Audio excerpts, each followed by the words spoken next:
There is one invisible force that quietly determines the direction of every human life.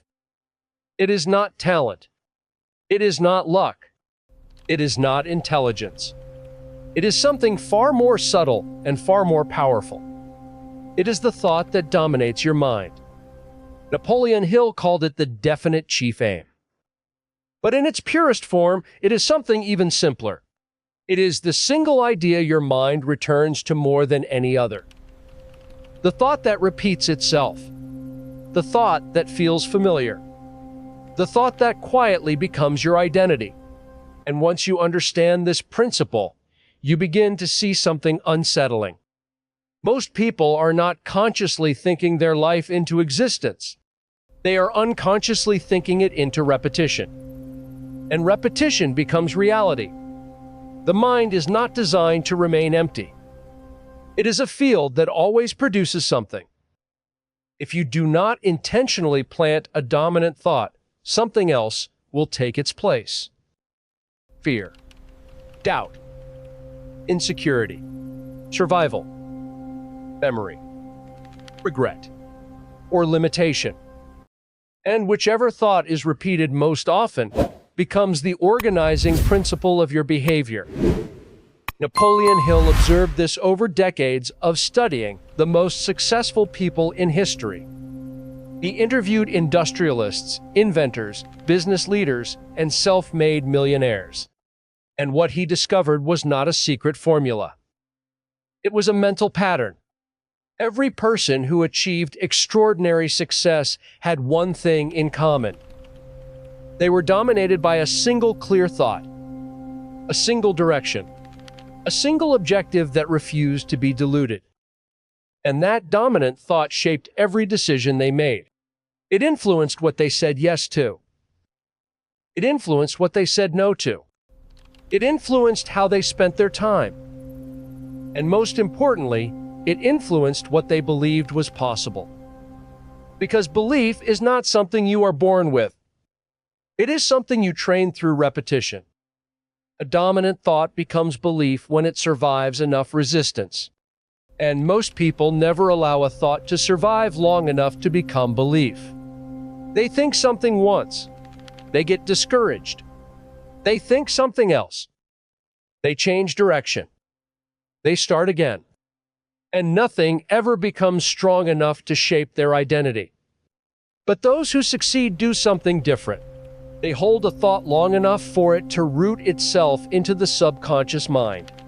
And once it enters the subconscious, it stops being a thought. It becomes a filter, a lens, a way of seeing the world. At that point, reality does not change first. Perception changes first. And when perception changes, behavior follows. And when behavior becomes consistent, results become inevitable. But there is something even more important that Napoleon Hill emphasized. A dominant thought is not passive. It is active. It does not sit quietly in the background. It directs attention. It selects opportunities. It ignores distractions. It reorganizes priorities. And it silently eliminates anything that does not align with it. This is why two people can live in the same environment and experience completely different lives. One person sees limitation everywhere. The other sees opportunity everywhere. They are not living in different worlds. They are living under different dominant thoughts. Now imagine someone whose dominant thought is clarity. I will build financial independence. The thought does not need to be perfect. It only needs to be consistent, because repetition is more important than intensity.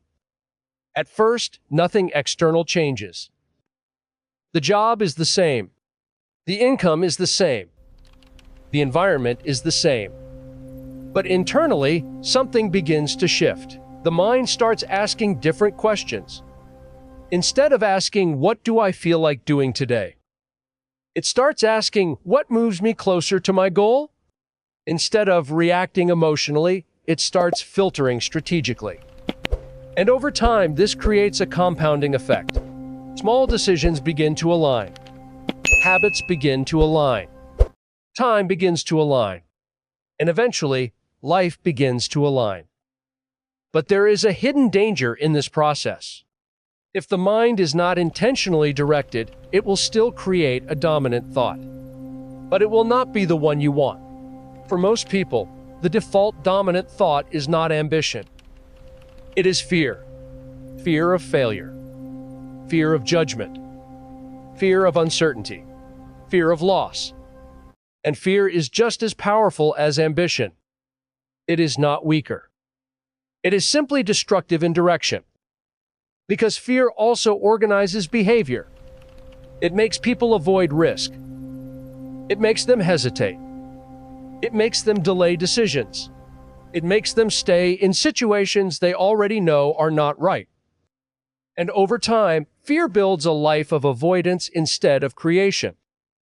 A life where decisions are made not based on what is desired, but based on what is feared. Napoleon Hill was very direct about this. He believed the human mind is constantly being shaped tend thing of rituing appearance. Hordertello hintang appearance, whole shredded to by. There is no neutral state. Even indecision is a form of direction, because it still reinforces uncertainty. And uncertainty becomes habit. But the most powerful shift happens when a person deliberately chooses a dominant thought. Not just a wish, not just a dream, but a structured internal focus. Something clear enough to guide action, and emotional enough to sustain attention. Because thought alone is not enough. Thought without emotion is weak. Emotion without thought is chaotic. But when thought and emotion align, the mind becomes unstoppable. This is why visualization, repetition, and emotional intensity were central to Hill's philosophy. He understood that the subconscious mind does not respond to logic. It responds to repeated emotional input.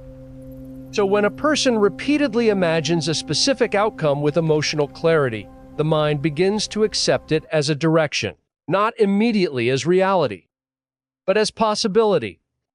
And once something is accepted as possible, the brain begins to search for ways to make it real.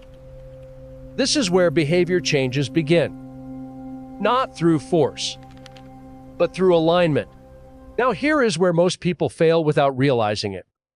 They confuse desire with decision. Desire is temporary. Decision is structural. A desire says, I want this. A decision says, this is the direction of my thinking. And Napoleon Hill emphasized that success begins at the point where thinking becomes structured, where the mind is no longer scattered, where attention is no longer fragmented, where a single idea becomes dominant enough to guide behavior automatically. At that stage, discipline becomes less about effort and more about identity. You are no longer forcing yourself to act. You are simply acting in alignment with your dominant thought. And that is a completely different psychological state. But the challenge is endurance. Because between the moment a dominant thought is chosen and the moment results appear, there is a gap. And that gap is where most people collapse. They expect external validation before internal consistency is built. But reality does not work that way. The mind must be trained before the environment responds. And training takes repetition without reward, action without immediate feedback, belief without external confirmation. This is where patience becomes a form of intelligence. Not passive waiting, but active consistency. Continuing the thought, continuing the direction, continuing the behavior, even when nothing seems to change. Because what is happening is not visible yet. The mind is being restructured. And once restructuring is complete, external reality has no choice but to respond. Every result in life begins internally before it appears externally. But it does not appear instantly.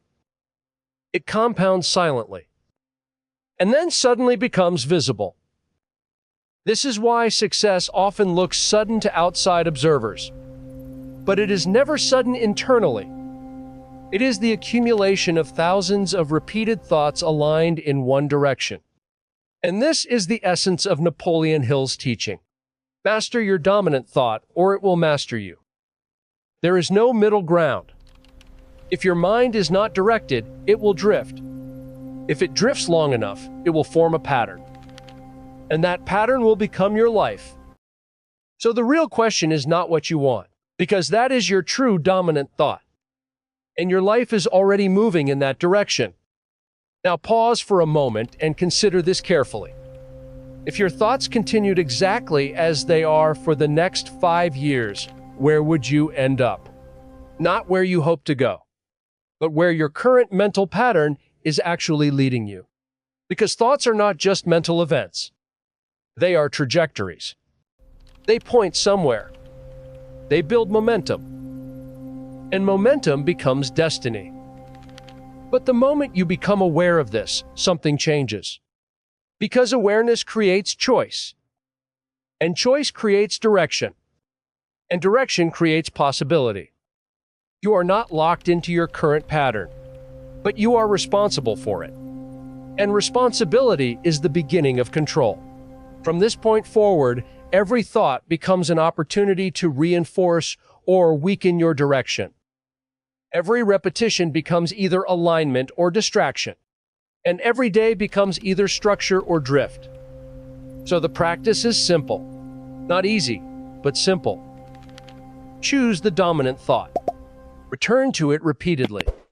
Strengthen it with emotion. Protect it from contradiction. And allow it to reorganize your behavior over time. Because what you think about consistently, you become. And what you become consistently becomes your life. Now ask yourself honestly, what thought has been dominating your mind lately? Is it moving you forward or keeping you exactly where you are?